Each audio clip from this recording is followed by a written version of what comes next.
Chapitre 31. Feu de retour.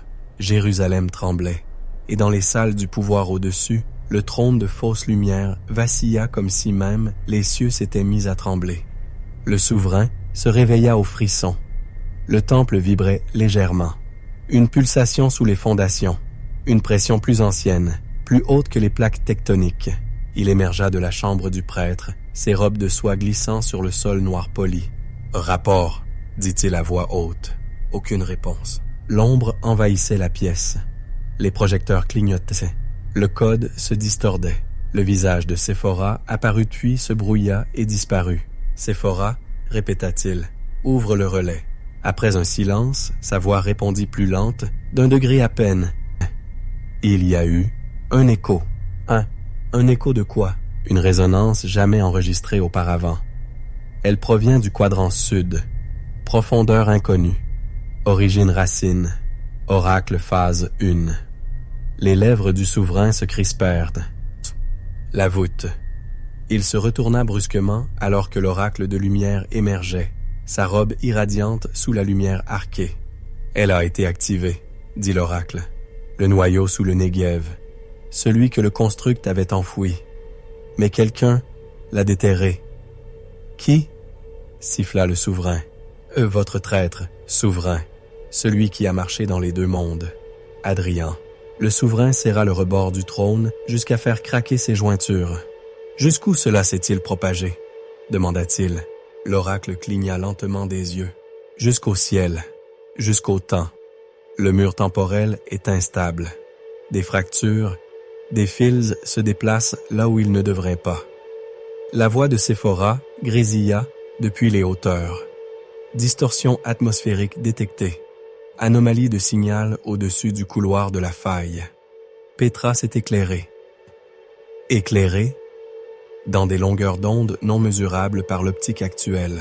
Le souverain se tourna brusquement. « Alors aveuglez-la. » L'oracle hésita. « Souverain. »« Faites-le » hurla-t-il. Les ordres furent lancés depuis la tour de commandement. Les satellites pivotèrent. Les batteries de bombes lumineuses se chargèrent. Un protocole oublié depuis la chute de la Nouvelle-Babylone s'activa.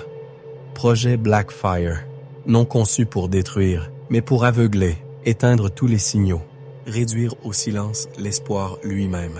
L'oracle observa le chaos se déchaîner, puis murmura. « Vous commandez à la terre, souverain, mais le ciel ne vous appartient plus. » Le souverain se tourna, les yeux brûlants. « Alors je frapperai les cieux eux-mêmes. » Essim Kedidisn. L'air changea à Pétra.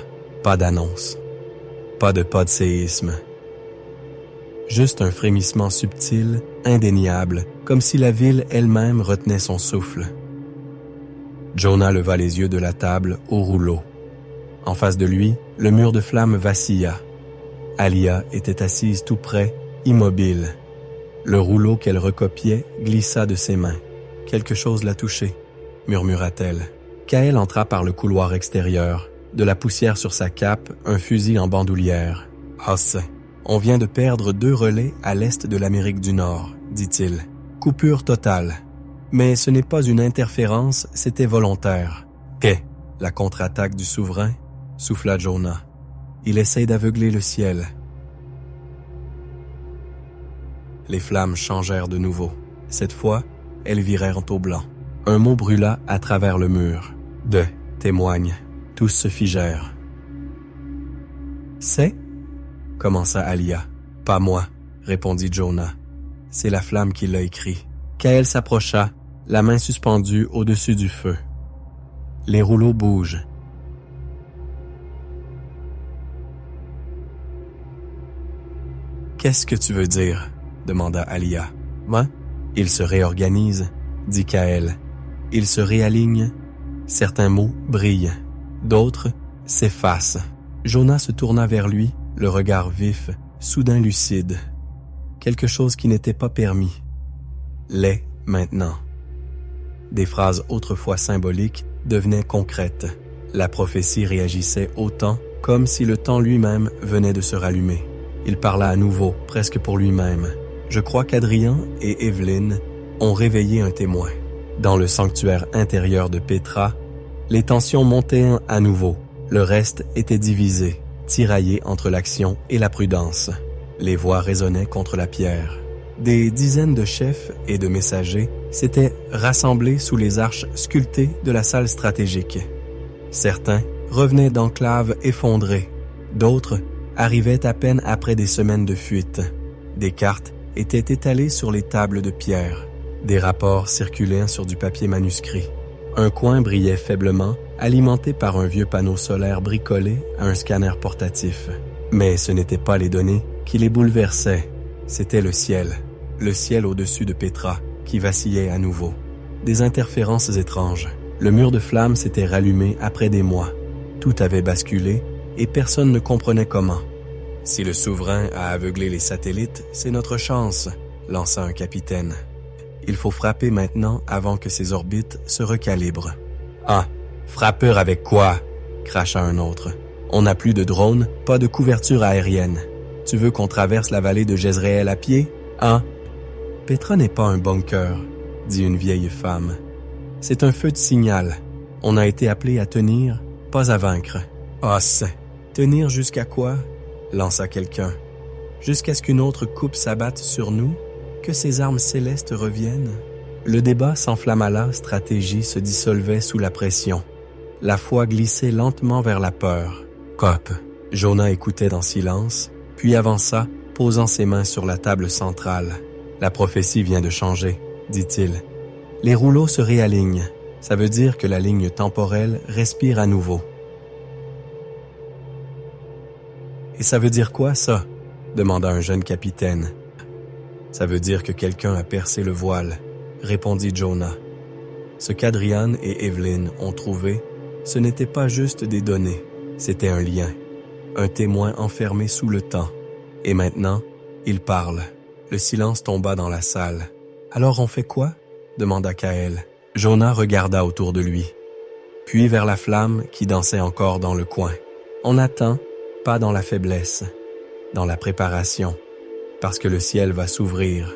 Et quand il le fera, notre rôle ne sera pas d'attaquer, ce sera de témoigner. »« À témoigner de quoi ?»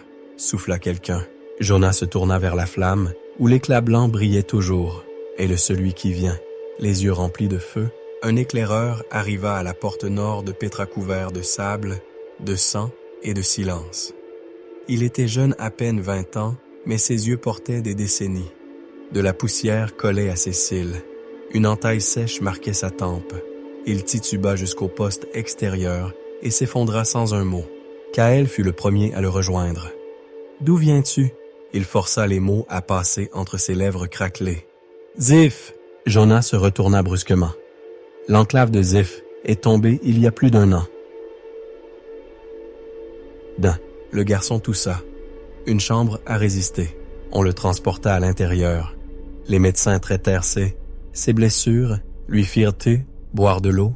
Ses mains tremblaient alors qu'il fouillait sous sa cape et en sortait un seul objet, un fragment de rouleau enveloppé de tissu. Jonah le prit avec précaution, le déroulant à la lumière du feu. L'écriture était ancienne, plus ancienne que les archives de Pétra, plus ancienne que la phase 1 d'Oracle. Encre à la main, dans un style qu'un seul homme utilisait. La voix de Jonah se bloqua. « C'est lui. »« Qui ?» demanda Kael. L'homme dont Reed parlait. Celui qui a enterré le rouleau de terre. Celui qui aurait dû mourir avant que tout commence. Et le garçon parla à nouveau, sa voix fine comme un fil. « Il est vivant. » Kael s'agenouilla à côté de lui. « Où ?» disait Sis. « Sous un guédi, » murmura-t-il. « Une vieille chambre de mikvé, protégée, scellée. Il est là depuis le début. Pourquoi? Il a dit qu'il attendait que le ciel vacille. » Jonah leva les yeux vers le mur de flammes, encore teinté de blanc. Les signes. Le garçon agrippa le bras de Jonah. Il a dit, si l'anneau brille, c'est que le moment est venu. Evelyn entra par le couloir latéral, encore couverte de poussière du Negev. Elle entendit les derniers mots. Le moment pourquoi? Demanda-t-elle. Le garçon leva les yeux vers elle, à peine conscient, le souffle court. Pour toi, de le trouver.